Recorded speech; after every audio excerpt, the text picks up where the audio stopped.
Hello friends, मैं विनीता वर्मा स्वागत करती हूँ आपका आपके YouTube channel target TGT home science में। और हम पढ़ेंगे आज 50 डे सीरीज की क्लास नंबर 46, जो कि बहुत ही इंपॉर्टेंट होने वाली है आपके लिए। देखिए, 50 डे सीरीज के जितने भी क्वेश्चन हैं, जितने भी टॉपिक हैं, बहुत ही ज़्यादा इंपॉर्टेंट हैं आप लोगों के लिए। तो इसलिए आप इस 50 डे सीरीज को ज़रूर से ज़रूर पढ़ें। ये बिल्कुल भी जो है हमने कहीं से कॉपी नहीं की है, ना ही तो जो है कोई भी चीज़ें, इसे ये मेरी जो है पूरी हमने सारी चीज़ें जो एनालाइज की हुई हैं।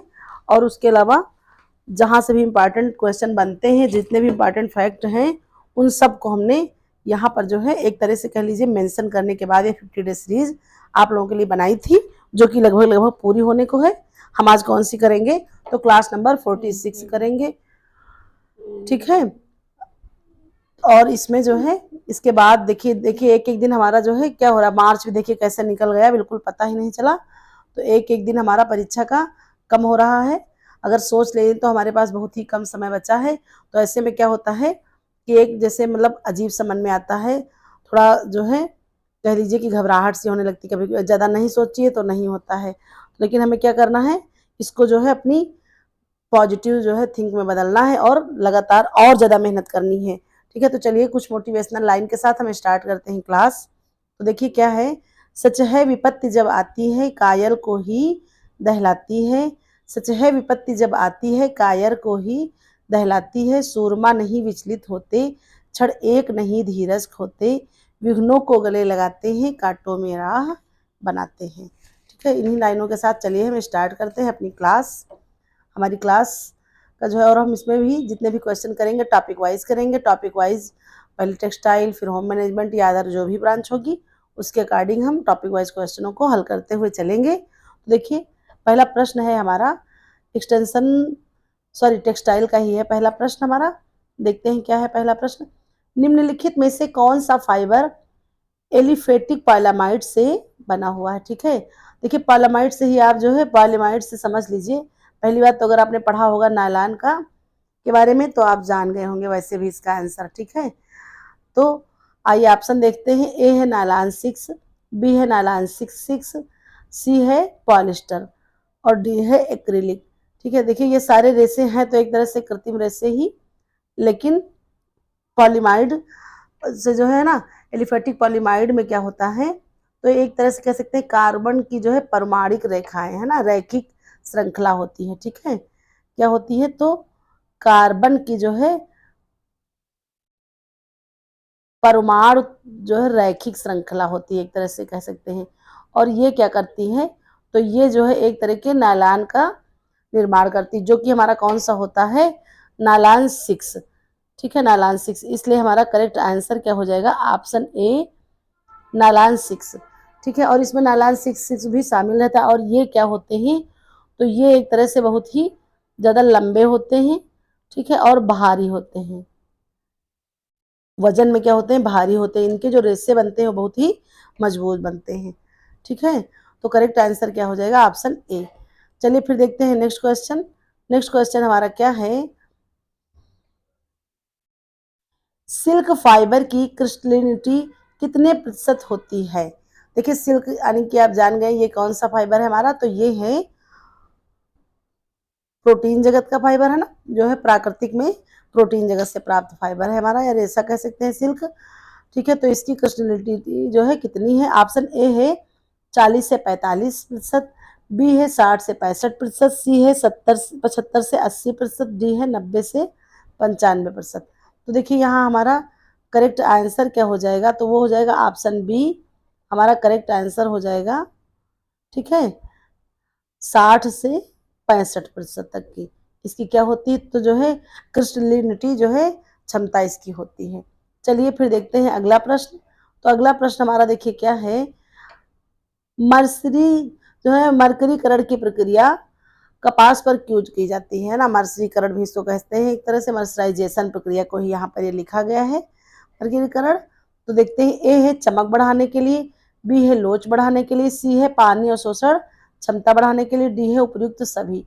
देखिए अभी जल्दी हमने कल ही शायद या परसों में ही 50 डे सीरीज में हमने इसका जो है जो पूरी तरह से कह सकते हैं इसको हमने डिफाइन किया है कि किस तरह से मर्सरीकरण और जो है कैलेंडरिंग टेंटरिंग ये सारी चीज़ें होती हैं। तो उसमें भी आपको, तो इसीलिए कह रहे हैं सिर्फ 50 डे सीरीज जो है आप जरूर से जरूर डेली जो है 2 क्लास डेली कवर करिए, उसको रिवाइज करिए। अगर नहीं लिख रहे हैं तो उसको या फिर स्पीड कम करके या जैसे भी हो आप उसको सुनिए, बहुत ही इंपॉर्टेंट टॉपिक आपके लिए है। ठीक है, अगर आप मेरी बात मानेंगे तो आपको बाद में लगेगा कि हाँ सही कह रहे थे। तो देखिए ये सारी चीज़ें मर्सरीकरण प्रक्रिया में क्या होता है, तो कपास की चमक भी बढ़ती है, इसके लिए लोच बढ़ाने के लिए भी होता है, या मजबूती भी कह सकते हैं एक तरह से। ठीक है, मजबूती भी बढ़ती है और पानी और शोषण क्षमता बढ़ने लगती है। और एक चीज़ यहाँ पर बताइएगा कि जो है कपास की जो गीली अवस्था में, देखिए कल ही हमने पढ़ा था गीली अवस्था में क्या होता है, तो ये 30% तक का अधिक मजबूत हो जाता है। ठीक है, अधिक मजबूत हो जाता है। तो करेक्ट आंसर हमारा यहाँ क्या होने वाला है, ऑप्शन डी उपरोक्त सभी। नेक्स्ट क्वेश्चन आइए देखते हैं। नेक्स्ट क्वेश्चन हमारा क्या है, तो आइए देख लेते हैं। नेक्स्ट क्वेश्चन क्या है, स्पिनरेट का उपयोग किस प्रकार के फाइबर निर्माण में किया जाता है। ए है हमारा सिंथेटिक फाइबर, बी है प्राकृतिक फाइबर, सी है ब्लेंडेड फाइबर, डी है सेलुलोजिक फाइबर। तो देखिए स्पिनरेट क्या होता है, तो स्पिनरेट एक तरह से कह सकते हैं कि एक जार होता है कांच का, जो है हमारा एक कह सकते हैं जार टाइप का एक होता है, उसको जो ये कीपनुमा एक बना होता है कांच का, और इसे जो जहाँ पर प्रयोग करते हैं वहां पर उसमें लगाते हैं ना, एक जो है परख नली टाइप में जार होता है। तो इसमें क्या करते हैं, किस प्रकार के फाइबर का निर्माण, तो देखिए इसमें हम कैसे फाइबर का निर्माण करते हैं, तो हमारा आंसर क्या होने वाला है, करेक्ट हमारा आंसर होने वाला है ऑप्शन ए सिंथेटिक फाइबर। जितने भी सिंथेटिक फाइबर है, सबसे पहले नालान का ही आप ले लीजिए, अभी हमने जैसे बताया। तो इसमें क्या होता है, जो घोल होता है हमारा कोलाइड घोल होता है, उसको हम क्या करते हैं, इनके जो है छिद्रों से, इसमें से छोटे छोटे करके एक कीपनुमा छिद्र लगे हुए होते हैं, आप ये जान लीजिए। ये ऐसे आप मान लीजिए कि ये छिद्र होते हैं, और इसी में हम क्या करते हैं, तो इसी में से जो है हम क्या करते हैं, अपने जो है जो हमारा कोलाइड घोल है उसको हम डालते हैं, उसी ही छिद्रों से हम गुजारते हैं, तो ये धीरे धीरे करके इसी तरह से हमको रेशा प्राप्त हो जाता है। ठीक है, तो यही क्या होता है हमारा स्पिनरेट। ओके, तो जो है इसमें हम क्या करते हैं, अपनी मन मुताबिक या कह सकते हैं जितना लंबा जितना चौड़ा और जैसा मजबूत ये जो है हम अपना जो है धागा या रेशा कह सकते हैं सॉरी प्राप्त कर सकते हैं। ठीक है, तो हम जो है स्पिनरेट का प्रयोग किसमें करते हैं, तो सिंथेटिक फाइबर के लिए करते हैं। नेक्स्ट चलिए क्वेश्चन देखते हैं। नेक्स्ट हमारा टॉपिक हो जाएगा होम मैनेजमेंट से। होम मैनेजमेंट में देखिए पहला प्रश्न क्या है, एर्गोनॉमिक्स का प्रमुख उद्देश्य क्या होता है। तो देखते हैं क्या होता है। ए है गृह सज्जा, बी है ऊर्जा की बचत, सी है श्रम दक्षता बढ़ाना, डी है लागत कम करना। तो देखिए यहाँ हमारा करेक्ट आंसर क्या होने वाला है, ऑप्शन सी श्रम दक्षता बढ़ाना, है ना। एर्गोनॉमिक्स का यही मुख्य उद्देश्य है। नेक्स्ट आइए देखते हैं क्वेश्चन। नेक्स्ट हमारा क्वेश्चन है, गृह प्रबंधन में साइमन का निर्णय सिद्धांत। ठीक है, साइमन का निर्णय सिद्धांत किससे संबंधित है, देख लेते हैं किससे संबंधित है। ए है वित्तीय प्रबंधन, बी है समस्या समाधान, सी है अंतर व्यक्तिगत संबंध, डी है गृह सज्जा। तो यहाँ पर भी हमारा करेक्ट आंसर क्या होने वाला है, ऑप्शन बी समस्या समाधान प्रक्रिया। ठीक है, ये हमारा करेक्ट आंसर हो जाएगा। साइमन का निर्णय सिद्धांत समस्या समाधान प्रक्रिया से संबंधित है। नेक्स्ट आइए क्वेश्चन देखते हैं। तो नेक्स्ट क्वेश्चन हमारा क्या है, गोल्डन ट्रायंगल का संबंध किससे है। ए है हमारा गृह सज्जा, बी है रसोई प्रबंध, सी है परिवार प्रबंधन, डी है बजट निर्माण। तो देखिए गोल्डन ट्रायंगल, और इसका भी डिस्कशन हमने इसी 50 डे सीरीज में कई बार किया है, मतलब कह सकते हैं कम से कम 10-15 बार 20 बार से कम नहीं हुआ होगा इसका भी। तो आप लोग कोई कमेंट करके बताइएगा, मेरे की वजह से नहीं आपको पता होगा तो बताइएगा कि क्या है इसका जो है गोल्डन ट्रायंगल। ठीक है, तो करेक्ट आंसर हमारा हो जाएगा रसोई प्रबंधन। ठीक है, ऑप्शन बी हमारा करेक्ट आंसर हो जाएगा रसोई प्रबंधन। ट्रायंगल जो है, इसमें ट्रायंगल बनता है किचन में जब हम कार्य करते हैं, तो जो है ट्रायंगल एक तैयार होता है, वो हमें बताइएगा आप लोग। ठीक है, चलिए फिर नेक्स्ट देखते हैं, कौन सा गृह प्रबंधन का चरण नहीं है। गृह प्रबंधन के चरण हम सबसे पहले जान लेते हैं। हमारा पहला क्या हो जाएगा, तो हो जाता है हमारा आयोजन, फिर होता है हमारा नियंत्रण, फिर होता है मूल्यांकन। ठीक है, ये हमारे क्या हैं कह सकते हैं, तो एक तरह से हमारे क्या है, ये हमारे गृह प्रबंधन के चरण हैं, आयोजन, नियंत्रण और मूल्यांकन। ठीक है, तो इसी में जो है हम देख लेते हैं कौन सा चरण नहीं है, नहीं को इंडिकेट किया गया है। तो देखते हैं योजना, योजना आयोजन से ही संबंधित है। नियंत्रण हमारा ये दूसरा चरण हो गया, फिर है पूर्वानुमान, डी है निष्पादन। तो देखिए जब कार्य निष्पादन होता है तो मूल्यांकन करते हैं हम, तो हमारा निष्पादन क्रिया में आ जाता है। तो हमारा यहाँ पर करेक्ट आंसर क्या हो जाएगा, ऑप्शन सी पूर्वानुमान। ठीक है, पूर्वानुमान हम गृह प्रबंधन के चरण में नहीं करते, इसलिए करेक्ट आंसर ऑप्शन सी हो जाएगा हमारा। नेक्स्ट आइए देखते हैं क्वेश्चन। नेक्स्ट क्वेश्चन हमारा क्या है, गृह प्रबंधन में स्मार्ट बजटिंग का अर्थ क्या है। ठीक है, तो देखते हैं स्मार्ट बजटिंग का क्या अर्थ है हमारा। ए है कम खर्च में अधिक सुविधा, बी है भविष्य की जरूरतों की गणना, सी है ऋण से बचाव, डी है उपरोक्त सभी। तो देखिए बजट हमने बताया था कल कि कितने प्रकार के होते हैं, तो बजट हमारे 3 प्रकार के होते हैं। ठीक है, क्या बताया था, देखिए जो है काजल जी ने हमको कमेंट करके बताया भी था कि जो है कौन सा बजट, तो हमारा होता है एक संतुलित बजट, एक होता है घाटे का बजट और एक होता है बचत का बजट। ठीक है, तो देखिए स्मार्ट बजटिंग में क्या आ जाएगा, ये सारी चीजें। तो करेक्ट आंसर हमारा क्या हो जाएगा, ऑप्शन डी हो जाएगा उपरोक्त सभी। क्योंकि स्मार्ट बजटिंग में हम क्या करते हैं, कम खर्च में अधिक सुविधाएं भी उपलब्ध कराते हैं और समस्त जरूरतों को भी पूरी करते हैं और उनको गणना में रखते हैं कि हमको ये जरूरतें भविष्य में पड़ेंगी। उसके अलावा ऋण से बचाओ, जब हम बचत का बजट करेंगे तो फिर जो भी आकस्मिक आवश्यकताएं होंगी, कोई भी समस्या होगी तो हमें ऋण नहीं लेना पड़ेगा, है ना। तो यही क्या है हमारी smart budgeting. Correct answer option D. चलिए नेक्स्ट देखते हैं, टॉपिक हमारा क्या है नेक्स्ट, चाइल्ड डेवलपमेंट है हमारा। इसमें ये भी प्रश्न देखिए बहुत ही इंपॉर्टेंट, जब से हम इधर चाइल्ड डेवलपमेंट पढ़ रहे हैं और 50 डेज सीरीज भी पढ़ रहे हैं तो लगातार हमें ये जितने भी जीन पियाजे हो गए, वाइगोत्स्की हो गए, कोहलबर्ग हो गए, बंडूरा हो गए, चमस्की हो गए, स्किनर हो गए, इन सबका सिद्धांत, भले ही हमारी सीरीज जो चल रही है वो क्वेश्चन के अकॉर्डिंग ही चल रही है ना, जैसे कि हमारी जो टॉपिक वाइज रिवीजन हम पढ़ा रहे थे इसमें ना 50 डे सीरीज, सॉरी उसमें जो उसमें चाइल्ड डेवलपमेंट पढ़ा रहे थे हम टॉपिक वाइज, तो उसमें हमने भले ही आपको पढ़ाया क्वेश्चन बेस पर ही है, लेकिन आप देखते हैं हमने 2-2 3-3 करके 4-4 करके टॉपिक उठाए हैं, बिल्कुल सेम टू सेम जैसे आपका सिलेबस है परीक्षा का। कोई मिलाए अगर मुझे तो बता सकता है कि हाँ हमने वैसा ही सेम पढ़ाया है। ठीक है, तो उसमें क्या था, पहले हम जिसको पढ़ाते थे तो उनके बारे में हम पूरा समझा दिए हैं अपना कि इस तरह से इनकी थ्योरी है, ऐसा ऐसा इस तरह से, तो थोड़ा सा समझने के बाद हमने फिर आंसर किए हैं। तो शायद ये सारी चीजें आप लोगों को फिर से रिकॉल हो गई होंगी माइंड में, है ना, सब लोगों ने अच्छे से समझ लिया होगा। तो देखते हैं क्या प्रश्न कह रहा है, zone of proximal development ZPD का सिद्धांत किसने दिया। तो भाई देख लेते हैं किसने दिया, ये देखते हैं यहाँ पर। ए है पियाजे, बी है वाइगोस्की, सी है स्किनर, डी है बंडूरा। तो करेक्ट आंसर हमारा क्या हो जाएगा, आंसर हमारा होने वाला है ऑप्शन बी वाइगोत्स्की। इनका ही क्या सिद्धांत है हमारा, तो जेडपीडी इनका ही सिद्धांत है। नेक्स्ट आइए देखते हैं क्या क्वेश्चन है हमारा, मैरी एल्सवर्थ ने किस अवधारणा का प्रतिपादन किया। तो ए है हमारा जुड़ाव सिद्धांत ना, अटैचमेंट थ्योरी, बी है संज्ञानात्मक विकास, सी है भाषा विकास, डी है सामाजिक अधिगम। ठीक है, भाषा विकास जानते हैं चमस्की का है, संज्ञानात्मक पियाजे का है।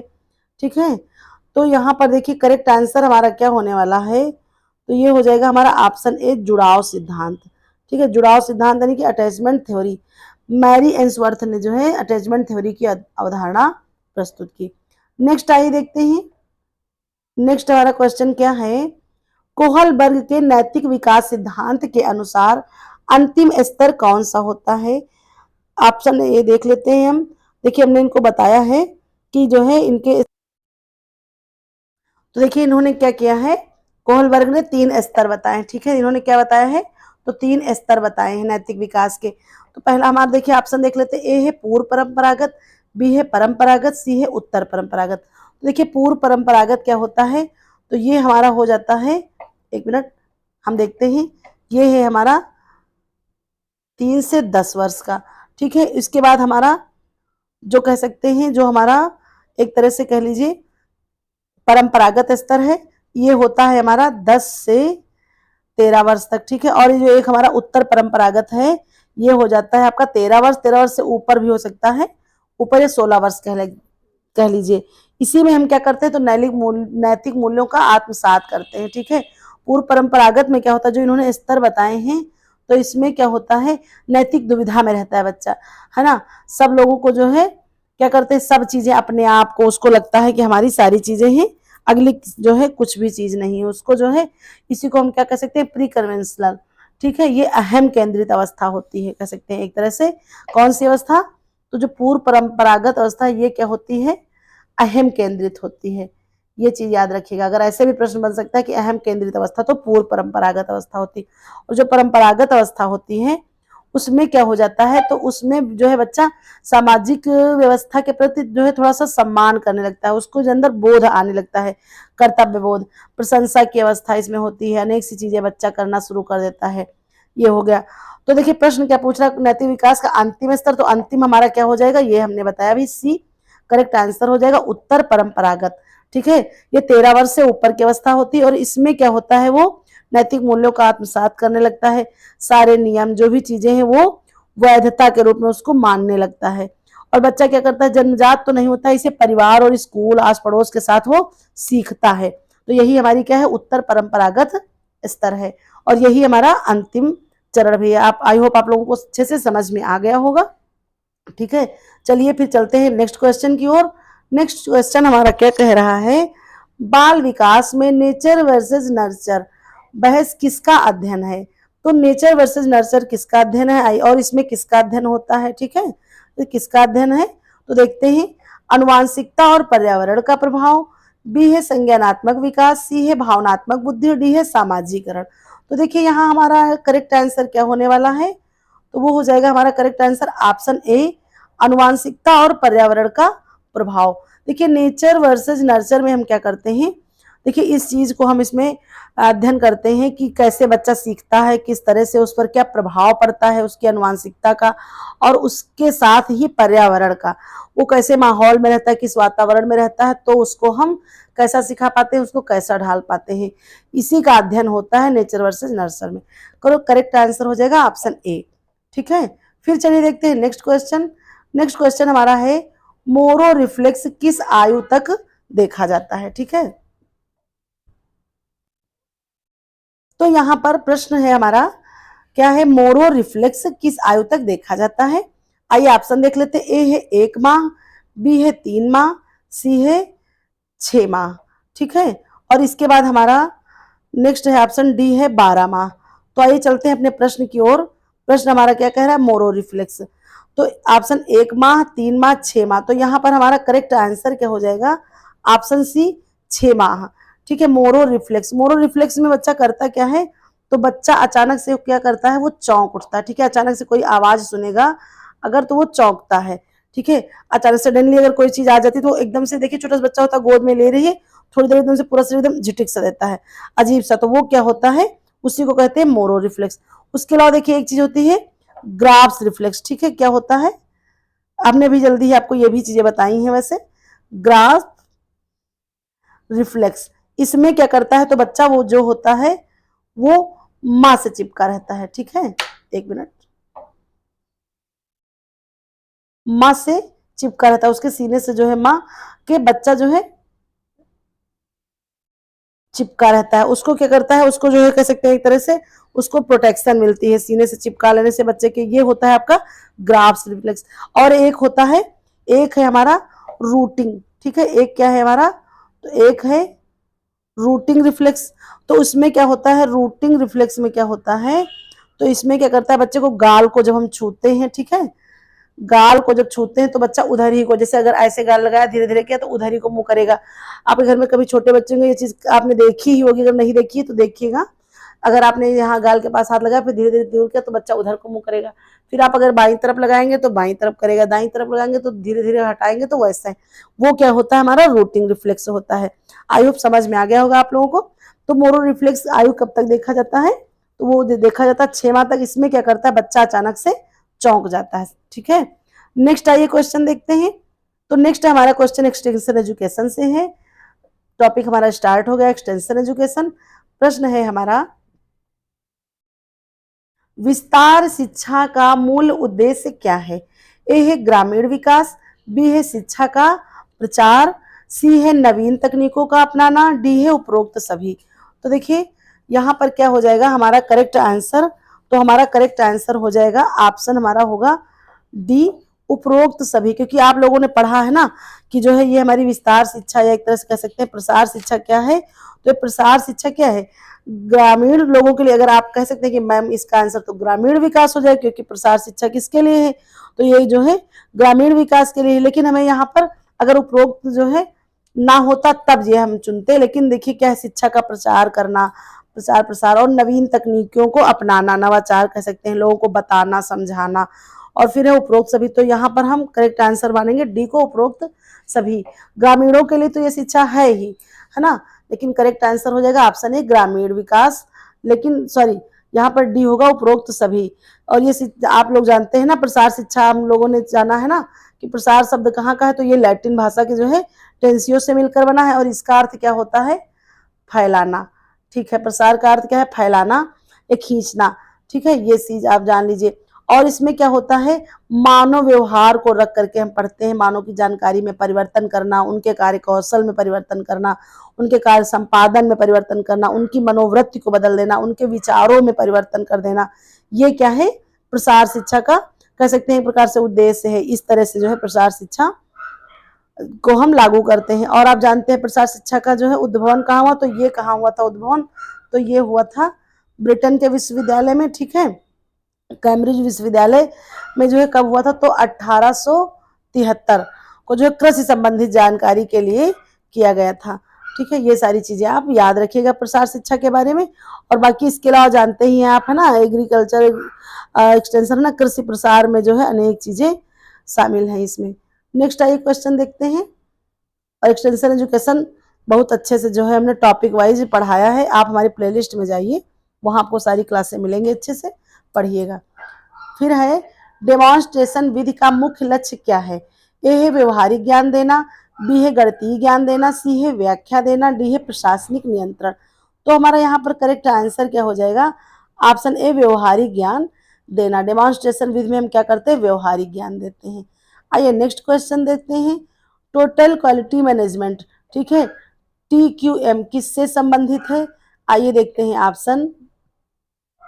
ए है शिक्षा प्रणाली, बी है उत्पादकता सुधार गुणवत्ता, एक मिनट,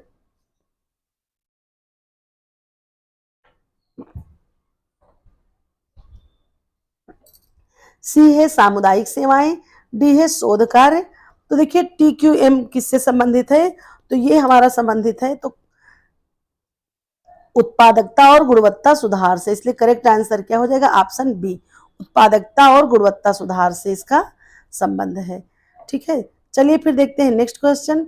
नेक्स्ट क्वेश्चन क्या है, रोल प्ले विधि, ठीक है, का प्रयोग किस प्रकार की शिक्षा में किया जाता है। आइए ऑप्शन देखते हैं। औपचारिक शिक्षा, अनौपचारिक शिक्षा, व्यवसायिक शिक्षा।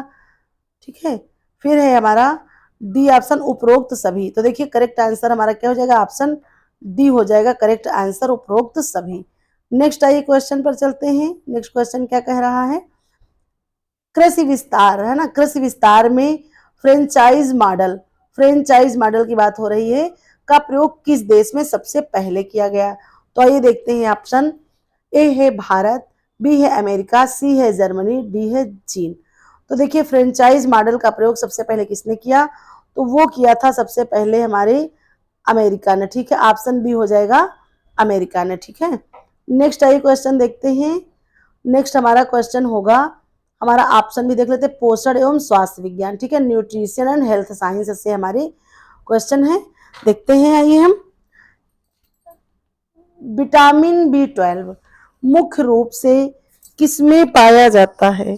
ठीक है, मुख्य रूप से किसमें पाया जाता है, तो देखते हैं। ए है हरी सब्जियां, बी है फल, सी है डेयरी उत्पाद, डी है अनाज। तो देखिए यहाँ पर करेक्ट आंसर हमारा क्या हो जाएगा, एक मिनट, करेक्ट आंसर होने वाला है हमारा ऑप्शन सी डेयरी उत्पाद। मिलता तो हरी सब्जियों से भी है थोड़ा बहुत, लेकिन जो है करेक्ट यहाँ पर होगा आंसर सी डेयरी उत्पाद। डेयरी उत्पाद से हमको विटामिन बी मुख्य रूप से मिलता है। फिर चलिए देखते हैं नेक्स्ट क्वेश्चन। नेक्स्ट क्वेश्चन है हमारा, शरीर में प्रोटीन की कमी से कौन सा रोग होता है। ऑप्शन ए है स्कर्वी, बी है क्वाशियोरकर, सी है वेरी, डी है रिक्टस। ठीक है, तो देखिए करेक्ट आंसर हमारा क्या होने वाला है, तो करेक्ट आंसर हो जाएगा हमारा ऑप्शन बी क्वाशियोरकर। ठीक है। क्वाशियोरकर क्या होता है, तो प्रोटीन की कमी से जो है देखने वाला, या प्रोटीन डिफिशियंसी रोग कौन सा है, क्वाशियोरकर है। ठीक है। वहीं पर स्कर्वी किसकी जो है कमी से होने वाला रोग है, तो ये है विटामिन सी की कमी से। बेरी बी की कमी से। रिक्टेस आप जानते हैं किसकी कमी से होता है, डी की कमी से। ठीक है। और यहीं पर अगर आ जाती बात, एक और बताइए हमको, अगर यहाँ पर आ जाती मरासमस की, ठीक है, मरासमस रोग की अगर बात आ जाती, तो जो है यहाँ पर क्या हो जाता, तो यहाँ पर कह सकते हैं हम PEM, ठीक है, प्रोटीन एनर्जी माल न्यूट्रिशन, इसकी कमी से क्या होता है, तो होता है मरासमस। ठीक है, ये याद रखेंगे आप लोग। नेक्स्ट आइए क्वेश्चन देखते हैं।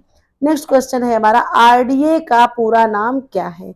तो भाई देख लेते हैं RDA का पूरा नाम क्या है। उसके अलावा RDA चार्ट हमने बहुत अच्छे से तैयार किया है, बिल्कुल इजी तरह से समझने के जो है उसमें, अगर कोई जो है अगर पढ़ना चाह रहा है तो हमारी जो है बहुत अच्छे से चार्ट तैयार है हमारा, तो फिर हम किसी दिन RDA को पढ़ा दें। अभी हम जल्दी ही न्यूट्रिशन साइंस और होम मैनेजमेंट, इन दोनों में से ही कुछ जो है, होम मैनेजमेंट स्टार्ट करते हैं, उसी में जो है उसके बाद हम न्यूट्रिशन पढ़ाएंगे, जो तो हम RDA पढ़ाएंगे। और अगर पहले ही पढ़ना है तो हमें बताइएगा, तो बहुत अच्छे चार्ट हमने तैयार किया है, तो उसको हम पढ़ा देंगे। ए है हमारा, देखते हैं full form, recommended dietary allowance. फिर बी है रिक्वायर्ड डाइट एलोकेशन। सी है रिफाइंडेड डाइट एनालाइज। फिर इसके बाद हमारा क्या ऑप्शन है, डी है रेगुलर डाइट अलाउंस। तो देखिए करेक्ट आंसर हमारा क्या होने वाला है, RDA का फुल फॉर्म है हमारा, ऑप्शन ए करेक्ट हो जाएगा, रिकमेंडेड डेली अलाउंस। ठीक है, ये हमारा फुल फॉर्म हो जाएगा।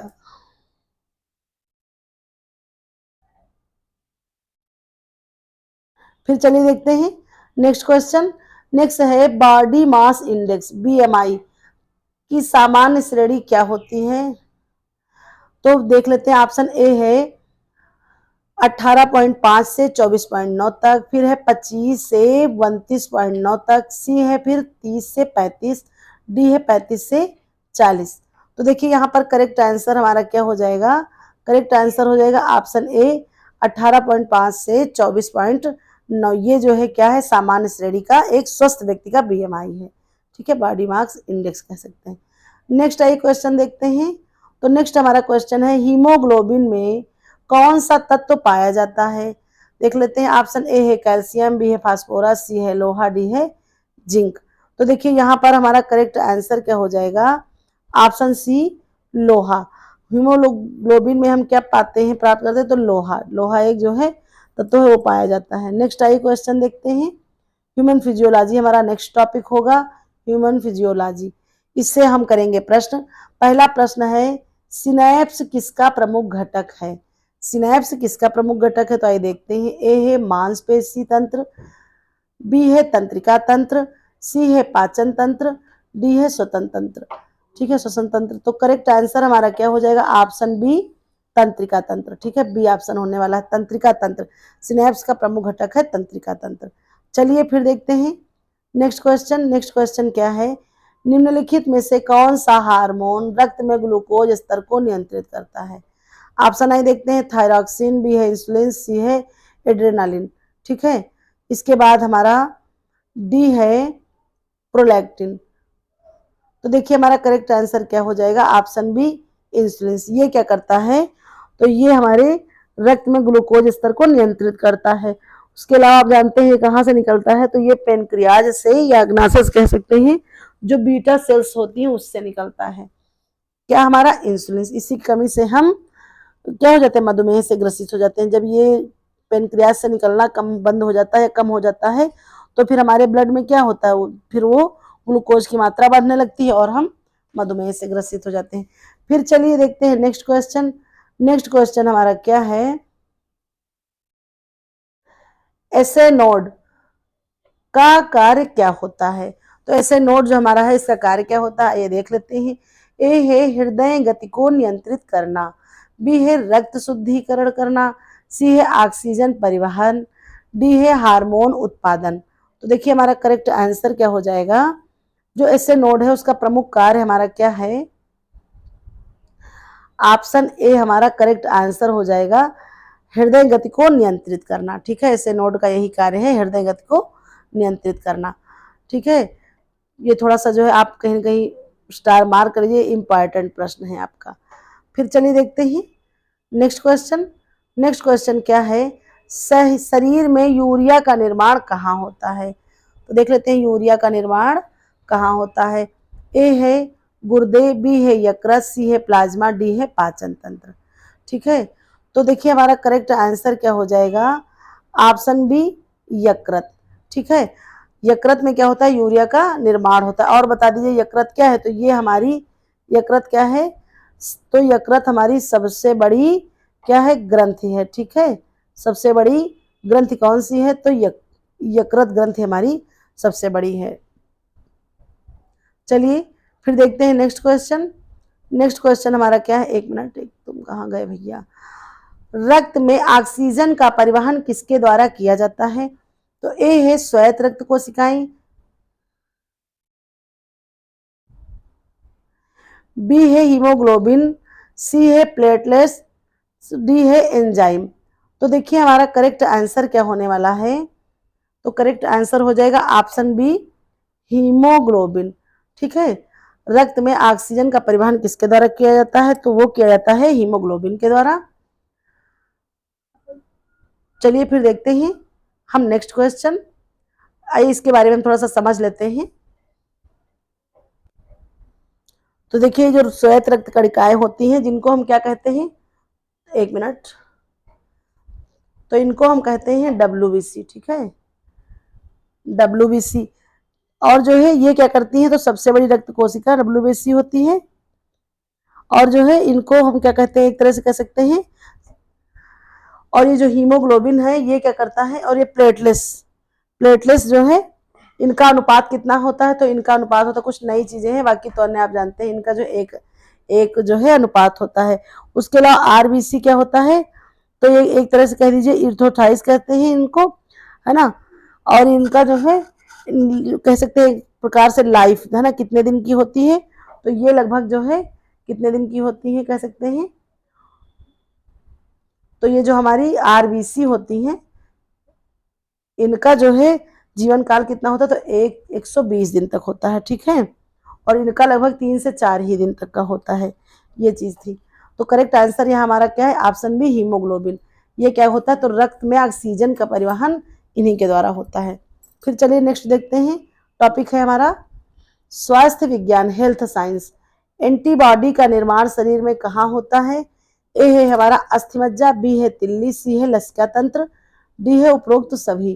तो देखिए करेक्ट आंसर हमारा क्या हो जाएगा, ऑप्शन डी उपरोक्त सभी।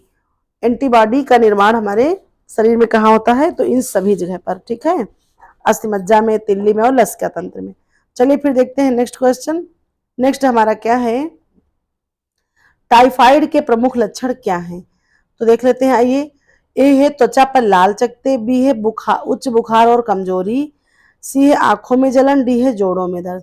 तो देखिए हमारा करेक्ट आंसर क्या हो जाएगा, ऑप्शन बी उच्च बुखार और कमजोरी। ये क्या होता है, तो टाइफाइड का मुख्य लक्षण होता है, इसमें बहुत तेज बुखार होता है और कमजोरी लगती है। फिर चलिए देखते हैं नेक्स्ट क्वेश्चन। नेक्स्ट क्वेश्चन है हमारा हेपेटाइटिस बी किसके संक्रमण से होता है? ए है बैक्टीरिया, बी है वायरस, सी है कवक, डी है परजीवी।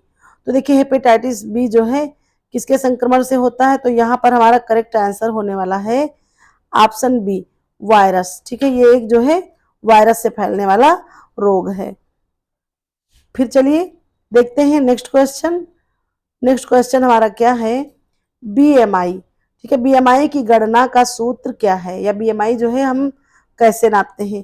तो ऑप्शन देख लेते हैं, वजन प्रति ऊंचाई स्क्वायर मीटर, फिर है बी है हमारा ऑप्शन वजन ऊंचाई सेंटीमीटर में, फिर है कैलोरी ऊंचाई स्क्वायर, फिर है हृदय गति शरीर की चर्बी। तो देखिए यहाँ पर हम जो है BMI को कैसे नापते हैं, तो करेक्ट आंसर हो जाएगा हमारा ऑप्शन ए हो जाएगा करेक्ट आंसर, वजन, है ना, वजन प्रति ऊंचाई स्क्वायर मीटर स्क्वायर। ठीक है, इससे हम क्या करते हैं, तो BMI को नापते हैं। फिर चलिए देखते हैं नेक्स्ट क्वेश्चन हमारा क्या है, एक मिनट। नेक्स्ट क्वेश्चन है हमारा हाइपरटेंशन का मुख्य कारण क्या होता है? तो देख लेते हैं हाइपरटेंशन का मुख्य कारण क्या है। तो ए है हमारा कैल्शियम की अधिकता, बी है उच्च सोडियम सेवन, सी है प्रोटीन की कमी, डी है आयरन की अधिकता। तो देखिए करेक्ट आंसर हमारा क्या हो जाएगा, तो वो हमारा आंसर होने वाला है ऑप्शन बी, उच्च सोडियम सेवन। उच्च सोडियम सेवन की वजह से क्या हो सकता है, तो हाइपरटेंशन हो सकती है, और इसी से क्या होता है, एक तरह से कह सकते हैं उच्च रक्तचाप। ठीक है, उच्च रक्तचाप की समस्या या हाई ब्लड प्रेशर कह सकते हैं जिसको, ये होने की समस्या होती है। ठीक है, हाइपरटेंशन।